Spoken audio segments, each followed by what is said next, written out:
अदुदो अरैती सुमाइना फजना थोनबिरमनेना दगी सेदोमनेना अखोगी खुदोंग थीबसे अखोगी नसौ पोसममदा अखोई नंगारोय हाइबसे फंदबो लेनेना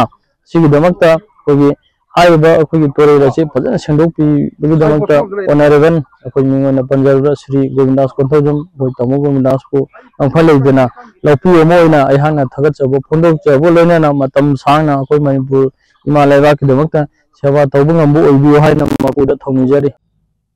हेंगतपदगी अमसुंग थेंगतपदगी अमसुंग फुंजलपदगी इसिंग इचाव कामु थोमबादो हजिक्ति honourable MLA ना जिन थाबेल तेंतोकपदगी थोरोय हाबसी आइसाना खंजरे अदुगा मसी दंता honourable MLA बु थागचौ फोंदो खुदिंग तो वादन लेरंबा तोरेन खुजलंबा तोरेन जो कोई ऑनरेबल एमएलए गोविंदास कोंथोजमना तेंबीदना सेंबीदना कुमसी चहीसिदी नुवाइना अहिंग तुमदा फंगनी अदुना ऑनरेबल एमएलए गोविंदास कोंथोजमबु अखोई थंगनाबा हिंगोन मपु अमा ओइना याम थागचरी।